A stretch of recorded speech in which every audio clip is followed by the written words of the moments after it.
Something happened tonight in the presidential campaign that we've never seen before, never happened before in presidential campaign history. It just happened in the last hour. I hope most of you saw it. We're going to talk about it.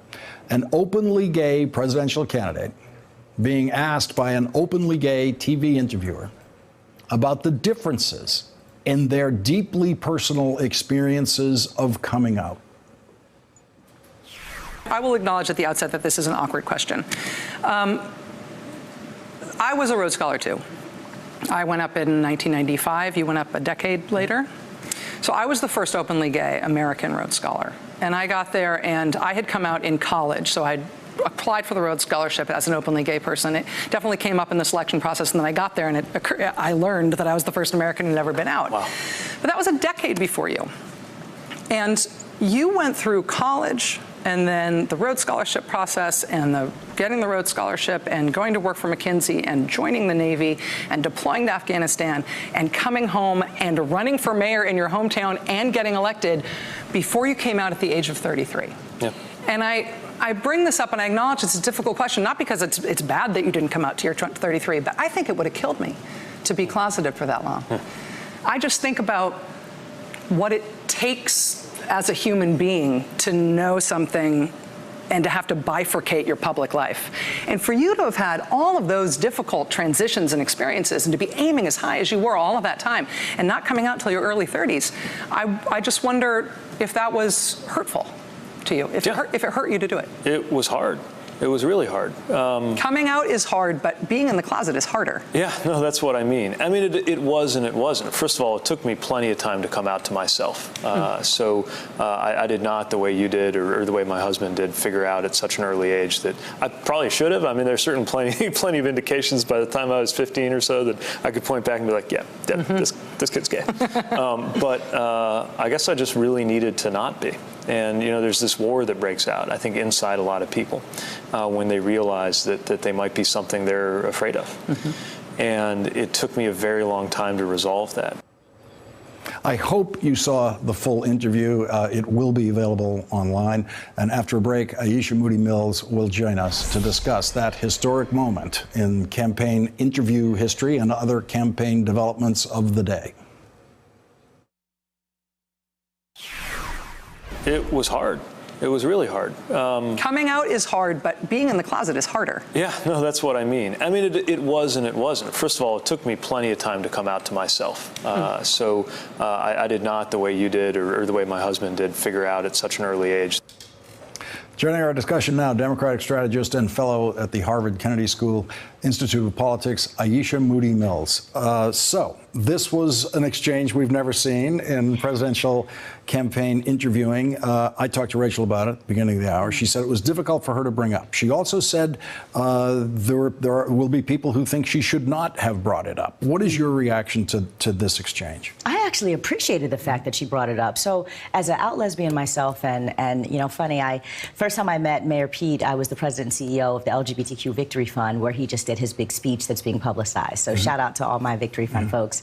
And at that time, he had actually just come out. And so I got to talk to him about that. Look, let me tell you, coming out is the most personal and fretful for many people experiences that we will ever encounter. So no one can cast judgment on the process around it. I do appreciate the fact that she brought it up to try to get a sense of, you know, how authentic is he? Was he just trying to, you know, was he in the closet because he was ambitious?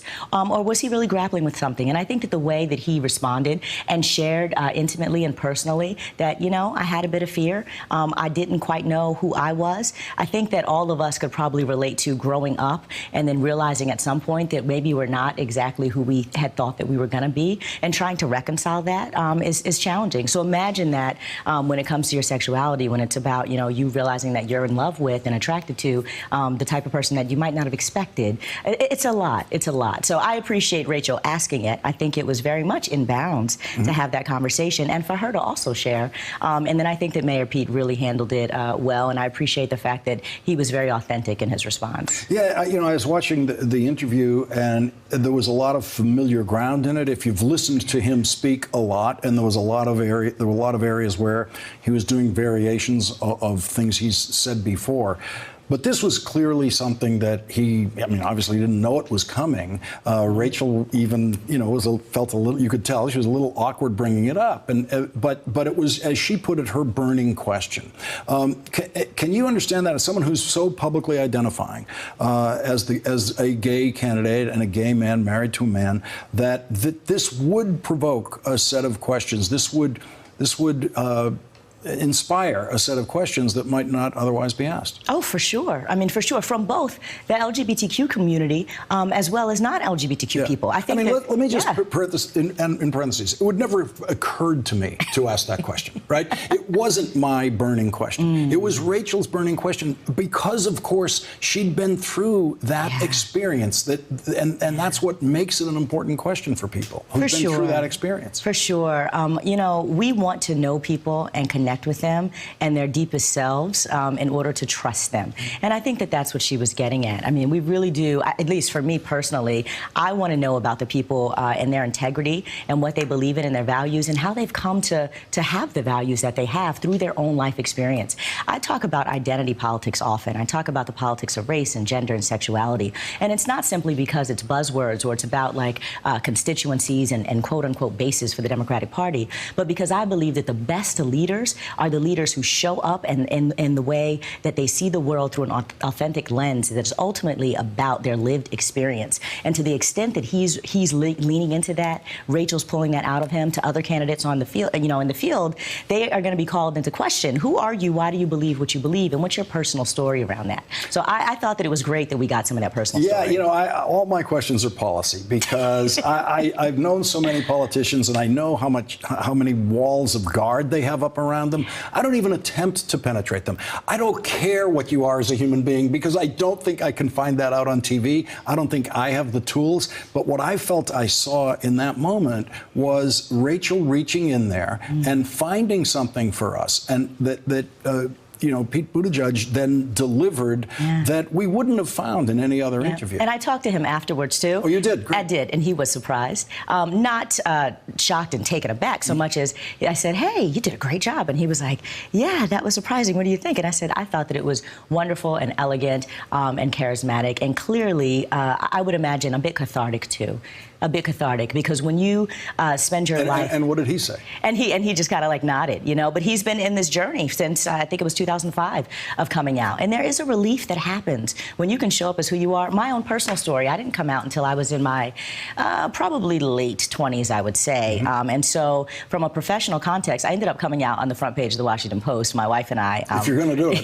Just might as well bust out. But all of my colleagues, they looked at me and they're like, oh my God, I had no idea. Now I understand you. Now I know you. Now I feel more connected to you, and my relationships actually strengthen. And there's something that's really cathartic about that, something really warm and a connection that happens. I've been on that side of it where a friend has come out to me, and we just became much closer because of it. And I realized in that moment that at some level there was some part of me that was feeling lied to over a period of time, the previous couple of years, and then suddenly that was all lifted. So you've heard and seen Pete Buttigieg more than most of us. You've seen his confidence. What did you make of his confidence in handling that moment for Rachel, with Rachel? Did it seem like he was still, holding that confident position that he always holds? No, I mean, look, I think that he is a very, very, very smart man, clearly.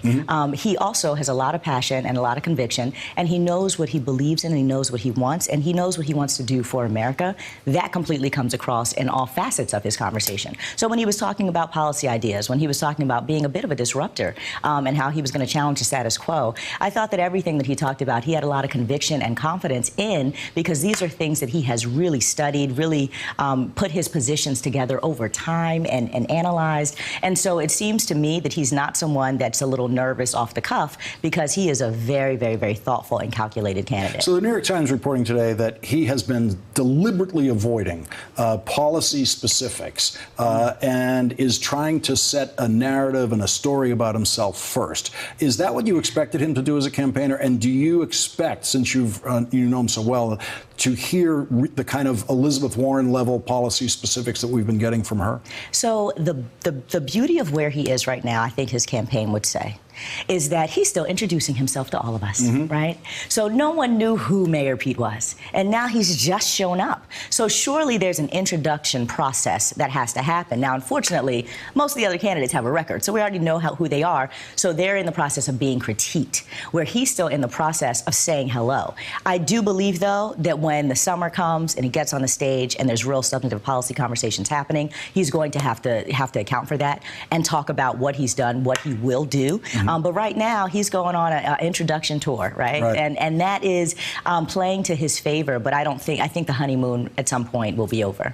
Aisha Moody-Mills, we really needed you here tonight. Sir. Thank you very Appreciate much you. for being here when we needed you. Thanks for checking out our YouTube channel. Subscribe by clicking on the button below for more from The Last Word and the rest of MSNBC.